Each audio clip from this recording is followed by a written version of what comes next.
AllBall TV. They scared, but I'm not. They don't like comentario. Y suscribe.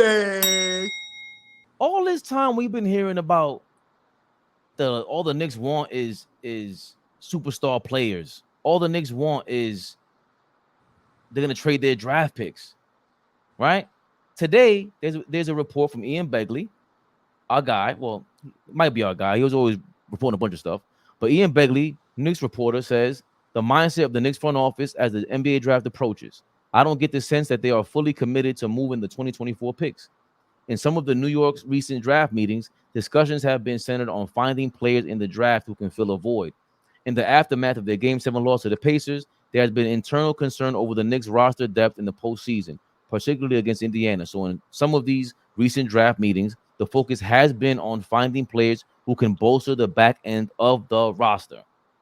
Okay, that being said, the Knicks are looking to keep their draft picks, and all we've ever heard is that they're going to trade everybody for Giannis, for AD, or whoever it is. But what if CAA is the masters? You talk about spin masters. They're the masters that Rich Paul looks up to, and them CAA guys, them clutch guys are trying to copy. CAA has always used the media to spin something. So what do you think if the Knicks are actually spinning these narratives to go, y'all can think what y'all want to think. We got to plant this information out there so that the other teams believe that we're trying to go after your players. Meanwhile, why don't we stick to what we've been working? We got these draft picks. We got IQ, RJ Barrett. We were to trade him and get OG Anunoby. Why don't we stick to that and get a free agent like Julius Randle to bolster us up from whatever level that we're currently on? Why don't we stick to what already worked? Why do we have to do what everybody else is thinking? Or he's really la Cosa Rosa. He's the godfather, AllBall. Do you think that Leon Rose is capable of such a conspiracy? I'm going to be honest. I don't see no conspiracy. I just think it's just sports talk. The Knicks is hot, and when you're a hot team and an exciting team, there's going to always be rumors. I don't think the Knicks is putting nothing out there. I just think, it's fun TV. It's great ratings to say, well, what if LeBron goes to the Knicks? What if Giannis goes to the Knicks? Oh, and let's, by the way, say they have these draft picks. To be honest, I don't think the Knicks is doing that. I think the Knicks is sitting quietly like assassins, and they're waiting for the right move, like what they did with OG. Nobody's seen that coming. So I don't think they're doing nothing out of the ordinary. I think us in the media is doing it for them. We building all the conspiracy theories. Them dudes are sitting back like La Cosa Nostra and going, look at these idiots. We ain't said nothing. You ain't hear nobody say nothing about nothing. Only thing we heard lately is Jalen Brunson is going to take a deduction with, his next contract or extension. We've heard nothing else. We've heard no rumors about Randall or none of that coming from us. So we the conspiracy theorists, and it's great for the algorithm. It's great for the networks. It's great for TV. It's great to say, well, what if the Knicks give up everybody for Giannis? That's headlines. That's headlines. And then we know how Julius Randle is going to take that. So they're hoping that he reacts or responds, which he hasn't done that. So for me, I don't see them guys in the front office doing nothing but what they've been doing. And that's waiting to strike when the iron is hot, waiting for an opportunity and making smart moves. So you don't think that they know that we run with every single conspiracy or any kind of theory, and they're willing to feed something to Ian Begley, all the Knicks news reporters that we all watch that create a lot of these narratives as well? You don't think Leon Rose sits there and goes, oh, well, you know what? Let me kick this to you real quick. And maybe not him directly, but put it out there to double down on it. Honestly, real quick, no. I don't think they care at all. No, I don't think they doing none of that. Nah, I think they sitting back laughing. So before I go out, we pass the mic to Flea. Do you think we are saying the hell part of it? This report is true. Hey, why don't we keep our draft picks? They have to load up the back end of the roster because we were missing all these players. Tip style at play, regardless of what you think it is, we still didn't have our people. That's the fact. We weren't fully loaded. Do you think this is the way we're gonna go, or do you think we're still setting up the draft picks to trade for whoever? I think I think we're gonna stay packed. I think we're gonna bring everybody back healthy, and I think we're gonna see how we look with Randall, OG, and those guys, Mitchell Robinson, them guys fully healthy. I think we're gonna stay packed. Now, of course, if an opportunity presents itself, you have to strike. But no, I think we accumulated all these draft picks for a reason. But right now, we are in the driver's seat. We are in the driver's seat. So we basically hold a trump card with all the picks, all the assets. But just to answer your initial question, no, I think we stay in pat and we're gonna run it back because the way we look fully healthy, we just have to make minor moves. We really don't have to make the crazy move. Now, if it presents itself and we don't have to give up much, I get it. But no, I think little moves here and there, but nothing major. And like the move with OG, okay, we'll make a move, but we don't want to have to give up no draft picks. We have 2 first rounders this year, this draft coming up. So no, I think we stay pat, and I think that's their plan.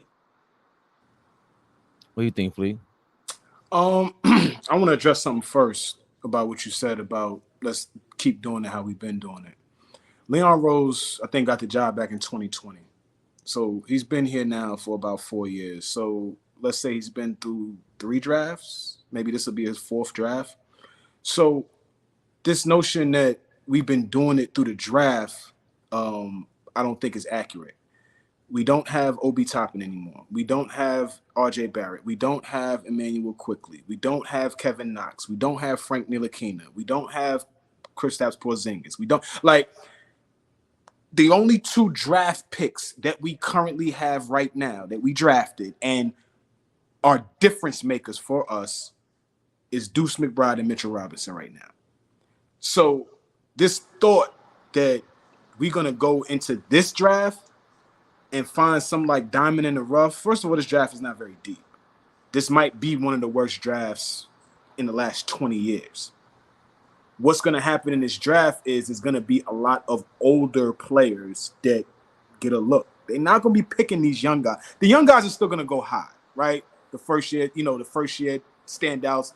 But this kid, the best player on UConn, Donovan McClennon, the white boy, the big white boy, that was on that UConn national championship team. He's projected as potentially going number 1. So that tells you, where the talent level is currently for this season. So I'm a proponent of us packaging up back-to-back picks. We have back-to-back picks this year. So in the first round. So I don't have a problem with exploring, looking around and trying to see, because there are teams that want those picks and be able to get some young guys in there to continue, trying to build a winning organization. But for us, we have all the pieces. I think, I agree with OG. We need to be deeper. We need to bolster that bench. I don't see Precious coming back next season. I don't see Shake Milton coming back next season. There's a couple of guys on that bench I don't see coming back. So we definitely got to do something to bolster that roster, especially the bench. So either we pack the picks up and move on with them, or we have to be very, very strategic on what we go draft. We just can't go pick the next available player. We got to pick the best available player. What's going to be best for us? I keep seeing reports about, us potentially looking at Zach Edey. That's the kid from Purdue, the big 7-footer, right? I'm indifferent about that. I don't know how I feel about that. I'm not jumping out the window, and I'm not like, oh, I don't want him. So it's like, if we draft him, great. Another big body, we move forward. That's what this draft is about. So if we could package up back-to-back first-round picks and potentially get something that's going to help us right away, because that's the other piece too. Draft picks gotta develop. Not many guys that come out of the draft. I don't care how high you go. Not many guys come out the draft and hit the ground running. Especially not us picking at 24 and 25. It's going to take a minute for whoever we get at those 2 spots. We are in a position right now. We were a 2 seed this past season. We were a 50-win team. I expect us to be a 50-win team and add some wins next year, right? We want to be better. So with that being said, I don't know if that happens if we do keep the draft picks, pick 2 young guys and try, to nurture them from there. So I'm not really a proponent of us drafting in this draft. Well, just Fabian, can I say something real quick just to respond to what Flea said, just brief? We don't have no time to be grooming nobody. We ain't got time for that. We not no young squad that we trying to rebuild or we build it from scratch. No, we trying to add on and go for the title. So we need to, like I said, stay pat, and the guys we're gonna lose, they can be replaced. And right now, the Knicks is a hot spot. So it ain't nothing to use those draft picks to, get the things we need. Another ball handler, another big man coming off the bench that can actually score. They ain't got to give us 20, but if we can get a big man that can come off the bench and every night give you a solid 10 and 8, we need that. We need that. So, yeah, there's no conspiracy theories. It's only coming from us. It's coming from nobody else. I just think some of these moves we would love to see, but in my heart of hearts, they're not happening because look what we did with all the injuries. We have to see how it looks fully healthy. So I think we in a good space, and I don't think those guys in the front office is playing no type of games. I don't even think they paying us any attention. They really trying to play. They playing jigsaw puzzle right now. They trying to figure out how can we, like Flea just said, 50 plus more wins and be in that 1, 2, 3, 4 seed in a competitive East because everybody's coming back with vengeance. I think you always got to play a conspiracy game. I think, I agree with that they're working on a plan, but there's no way that they're not playing with the media and with us. That's just, it's New York. They know what's going on. It's good for promo. It's good to promote the brand, to promote everything about them. These are two different reports that contradict each other. They're saying, yo, we're going to hold all our draft picks now. Before we heard that we're going to move in the draft and go, Ryan Dunn is rumored to be the guy with the Knicks. And Zach Edey and all these other guys. There's a bunch of reports. So I don't think these guys get paid to not talk to the Knicks. These are reporters that are talking to the Knicks every day or all the time as much as possible. They got to come back with something. We've seen Peter Parker and Spider-Man. That was real. Spider-Man got a raise because he was out there slinging all the webs and catching Spider-Man pictures and all that. They're all looking for a fake Spider-Man article. He said, Spider-Man out there slinging. I said, Lord have mercy. What is this man about to say? The dude's analogies, I have to be quiet so he could get through it so it makes sense to me. That made perfect sense, but I had to shut up. My hand was on the can because I definitely was jumping off the screen. What is Spider-Man slinging? Come on, man. He's slinging the web out there. He's slinging the web out there. But I think that is girth. Yeah. Yeah, y'all doing this on purpose now. Y'all go ahead, listen, man. Spider-Man's girth is crazy.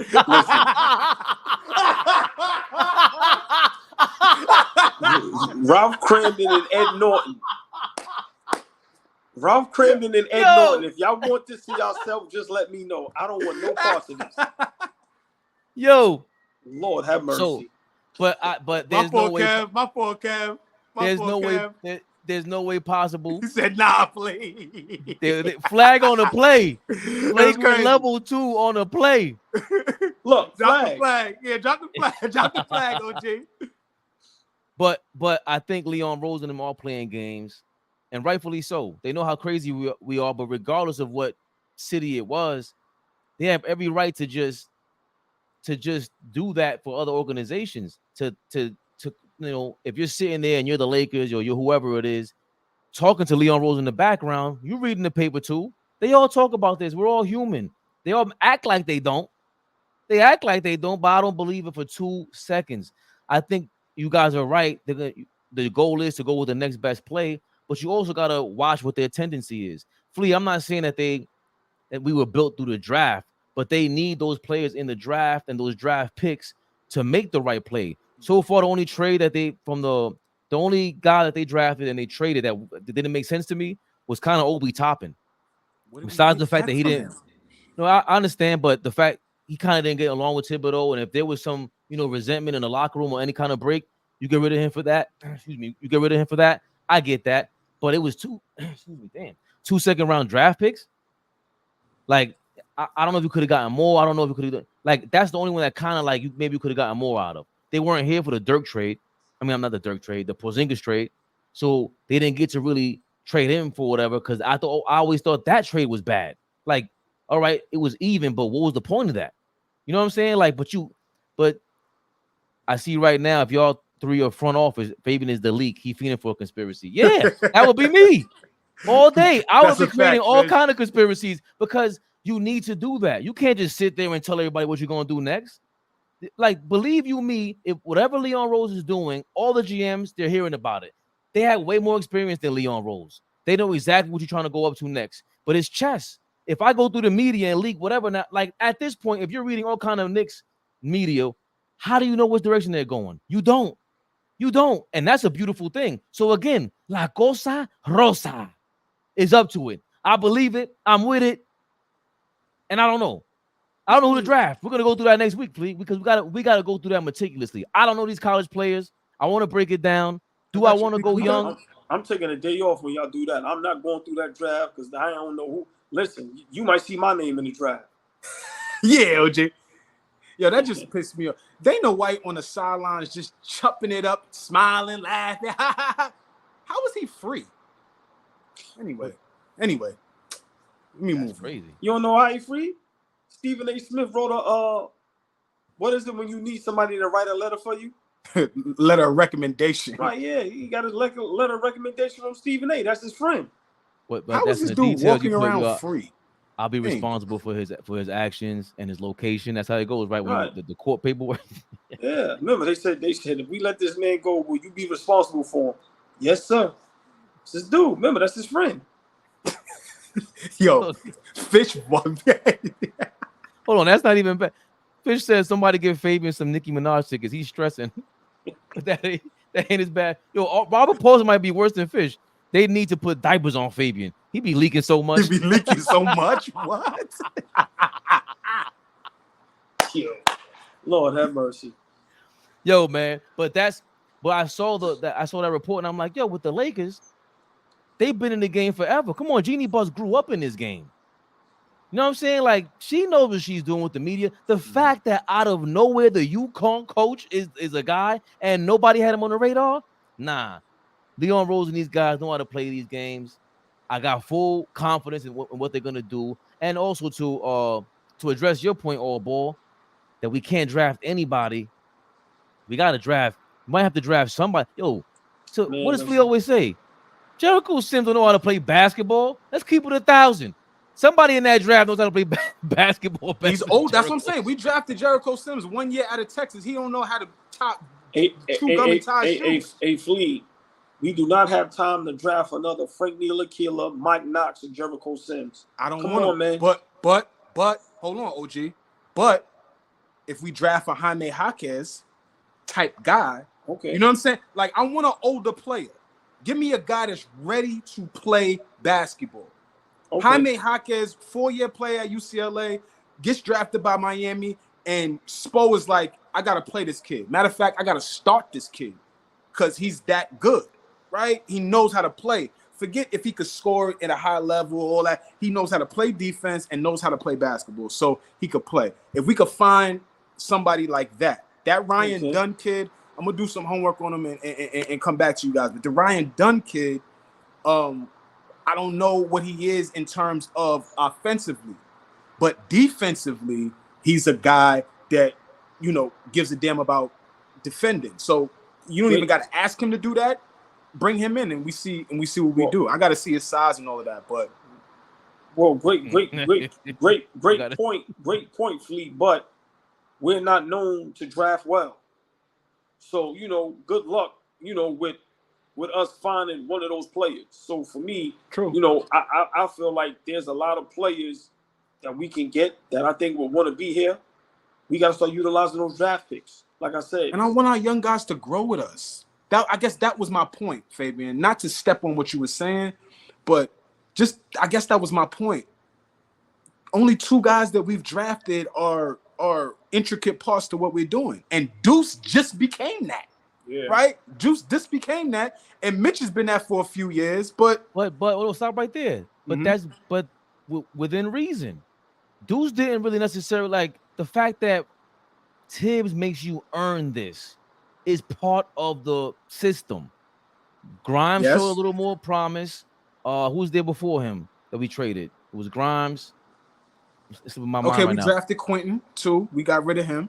Right. So and Grimes was showing some like he thought he was the next whatever. Bro, you shipped the body here. What you doing in Detroit? You know what I'm Last saying? year, I'm gonna be honest with y'all. I'm not gonna lie to y'all because I need to be honest with y'all. Y'all my brothers. Last year, 2 years ago, I forget, but recently, I told my man Quentin Grimes is gonna be the next Jimmy Butler. That was a bad take, Flea. That was just bad work. Could have kept that to yourself. I'm sorry. That was just You should have bad left that. work. You should have left that in the time vote real quick. No, you should have forgot about that, like everybody Hear else. me out. Jimmy, 29th pick, 30th pick, first round draft pick, right? Same thing for Quentin Grimes. We don't know what he was going to be. Jimmy Butler was not highly touted coming out of Marquette. That's why he got drafted the way he got drafted. Obviously earned everything he got. Multi-time All-Star, lead his team to the finals twice. Quentin Grimes will never do that.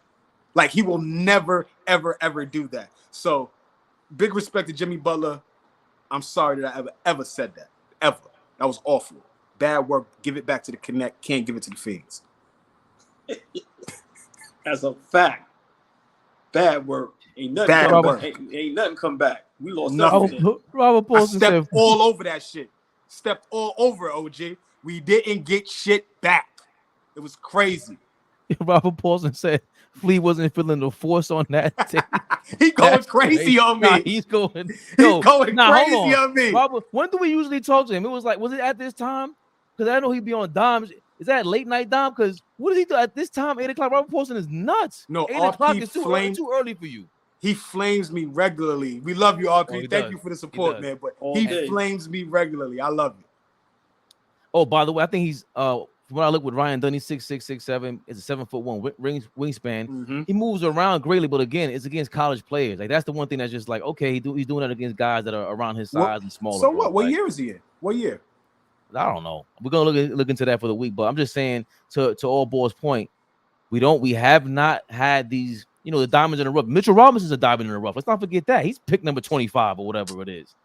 IQ is 24. The Lakers reneged on their promise to Mitchell Robinson. Mitchell Robinson not even supposed to be a Knick. The Lakers were supposed to draft him. I didn't know that. Yeah. They were supposed to draft him with a late first round pick. They reneged on it. I forget who they picked. And then he was there at early second round, and we went and grabbed him. Wow. But he had a promise from the Lakers that they was going to pick him, and they didn't pick him. Cold world. But that's again. Thank you, Lakers. Yeah, we'll take Mitch. We love Mitch. But that's to I guess we're somewhere in between where we're trying to look for that late pick. Jaime Hawkins, number 18 pick. And there was some buzz about him. People were like, well, I don't know, he's pretty good. It's that in the third, especially anyone who followed UCLA, they liked him, but they didn't know he was gonna be this good. Nobody had like to be saying, oh, he was this. I knew he was gonna be this great. Like, no, you didn't. No, 18th pick, you didn't know that. And it wasn't enough Randy Moss fervor. Like Randy Moss got picked number 20 or whatever it was. And they were like, nah, he's crazy. Dallas messed that up. We heard that as soon as it happened in football. In the NBA, best wide receiver of all time. Damn near. That's a fact.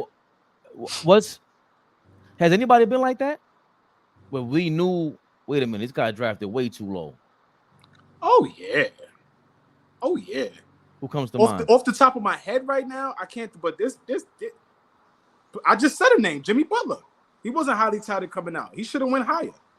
You thought coming out of college, he should have been drafted high automatically. I thought Jimmy Butler was just as good as Jay Crowder, if not better, in college. I thought. Him and Jay Crowder, I think, was on the same team in Marquette together. And Jay Crowder was Big East Player of the Year coming out. Like, Jay Crowder was it. I was like, nah, that other kid better. That's a great question. I would love to tackle that topic one day where, we try to name some of the guys that went a little too low in the draft, but Joker's a second-round pick. See? I didn't – what? You ain't even put that. No, but here's what I'm saying. Nobody had him saying he should be in the top in the first round. Like, there was no. Oh, that's what you're asking. Is there anybody that they pegged should have been higher but dropped? Yeah. And turned out to be great? Is the question? Yeah. Yeah, there's plenty. Yeah. We can find. Or just flat out wrong. Just where, like you said, you watching the draft, and when somebody goes 15, you looking like, how did that person not go at least 5? Right. Halliburton is one. Halliburton was expected to go higher. He went 11. Obi Toppin got picked before him. We were supposed to pick him. Like that's recent, but we could go like no. That's the most recent one. That's with our Knicks. Halliburton is a lot of the reason why I was following Halliburton was because they made a big deal about him, and we drafted Obi, homegrown kid. So when I saw that, I was like, "Who's this Halliburton guy?" Remember when Bill Simmons said the Warriors should have drafted him? I'm like, "Okay, how nice is he?" Then I started watching him in Sacramento. I'm like, "Oh, nah, he's nice." So I don't know if the Joker's first season, maybe you saw some flashes, but Halliburton for me was kind of immediate. But to your point, that is to me the best example of this right now, Flea. That's the guy that in the draft people were saying, nah, he should have been top 5. Nah, Golden State should have drafted him over Wiseman. I heard and Bill Simmons, remember, he's a big media guy. I didn't hear people say that about Jaime, top 5 pick. Not really. I thought I know about that. No. But you know how people look at this thing. As the older you get, the lower that you should be drafted, right? These guys pick on potential. These guys pick on athletic ability, right? It's not. There's no that Jaime Jaquez Jr. was not.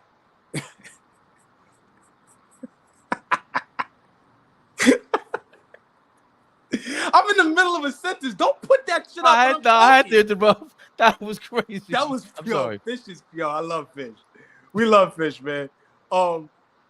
I lost my train of thought. Let's move on, man. That was funny. that was funny. I'm sorry. Big shout out to Fish. Big shout out to Fish, man. Just in case Jaime Jr. He wasn't gonna go high because he spent a lot of time in college. Everybody understands what I'm saying. But let's move on. So hold on. See, no, before moving on a little bit, maybe let me know if I'm getting stuck on the subject. But for me, if you go all 4 years, you lose credibility now in the draft. No, but that's how these scouts, GMs, they want to get you away from the college game as quick as possible to get you integrated into, pro sets and how pros play, right? But then you got some guys who they can't see the potential, so now you let them stay in college, develop, learn how to play defense, because that's one thing you're gonna learn in college. That's one thing every college coach wants you to do is play defense. That shit goes out the window when you get to the pros, because now, some guys don't focus on it. But most guys that are older players go later on in the draft, unless that they are immensely talented and somebody missed, the fastest way to get on the court is playing defense. How the hell did Draymond Green get a chance to play? As a second-round pick. Good point. Right? So, and he stayed multiple years. He wasn't a one-and-done guy. I think he even maybe stayed 2 or 3 years. So they don't see the potential. They see the potential. They're going to pluck you. They're going to pick you and get to it. But if you ain't got it, grow, get to the league, and then you come in the league averaging 20 minutes a game like Jaime or, so many other guys. AllBall TV. They scared, but I'm not. They don't like comentario. Y suscribe.